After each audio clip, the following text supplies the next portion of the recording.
Hello everyone, welcome in this A to Z Education YouTube channel.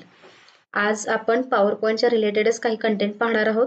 कालच्या शॉर्टमध्ये मी तुम्हाला आपण हायपरलिंक कशा पद्धतीने स्लाइडला सेट करू शकतो हे मी सांगितलेलं होतं. तर आज त्याचा आपण डिटेल प्रॅक्टिकल पाहणार आहोत.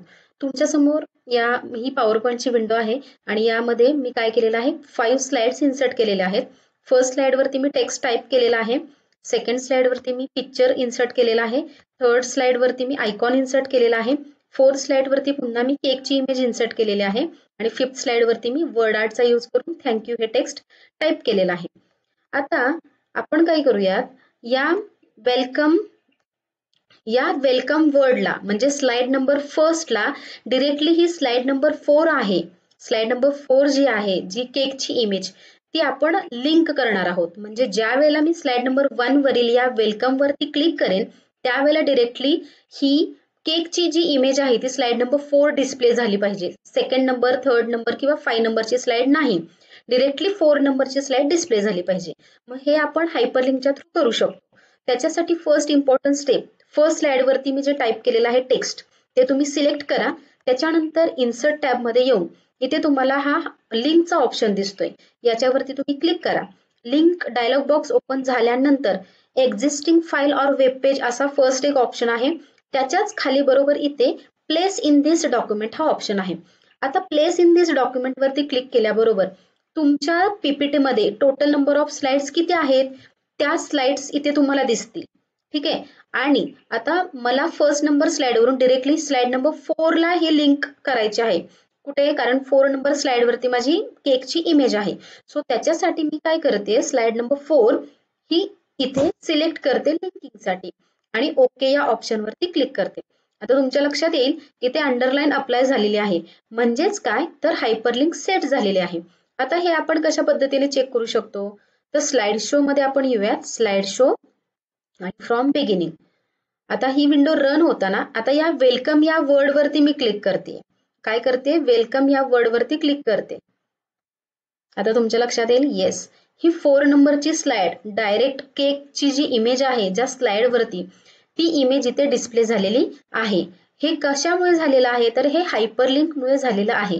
हायपरलिंक म्हणजे काय तर कनेक्ट वन स्लाइड विथ अनादर. Hyperlink means connect one slide with अनादर. या अशा पद्धतीने आपण स्लाइडला लिंकिंग करू शकतो. आता नेक्स्ट आहे की तुम्हाला ही हायपरलिंक आहे ती रिमूव्ह करायची आहे, म्हणजे तुम्हाला ती हायपरलिंक नको आहे. सो अशा वेळेला काय करायचं, पुन्हा ते टेक्स्ट तुम्ही सिलेक्ट करा ज्या टेक्स्टला तुम्ही हायपरलिंक सेट केलेली होती. आता त्याच वरती तुम्ही ज्यावेळेला राईट क्लिक कराल त्यावेळेला ही ड्रॉपडाऊन लिस्ट ओपन होईल. ठीक आहे. आता या लिस्ट मध्ये तुम्हाला एक तर एडिट लिंक हा एक ऑप्शन दिसेल किंवा त्याच्याच खाली ओपन लिंकच्या खाली रिमूव्ह लिंक नावाचा ऑप्शन आहे. सो तुम्हाला काय करायचं आहे, जर हायपरलिंक कॅन्सल करायची असेल तर या ड्रॉपडाऊन लिस्ट मधून तुम्हाला रिमूव्ह लिंक या ऑप्शन वरती क्लिक करावं लागेल. आता मी क्लिक केल्याबरोबर तुमच्या लक्षात आलं असेल की आता हे जे टेक्स्ट आहे ते नॉर्मल टेक्स्ट तुम्हाला नॉर्मल टेक्स्ट मध्ये कन्वर्ट झालेलं दिसतंय. अशा पद्धतीने आपण काय केलेलं आहे की आपण हायपरलिंक रिमूव्ह केलेले आहे. सो आज आपण 2 पॉइंट्स पाहिले की आपण एका स्लाइड वरून दुसऱ्या स्लाइडला लिंकिंग कशा पद्धतीने करू शकतो, म्हणजे हायपरलिंक कशा पद्धतीने इन्सर्ट करू शकतो आणि इन्सर्ट केलेल्या हायपरलिंकला पुन्हा आपण रिमूव्ह हायपरलिंक कशा पद्धतीने करू शकतो. हे पीपीटी मध्ये अत्यंत अगदी इझिली आपण हे करू शकतो.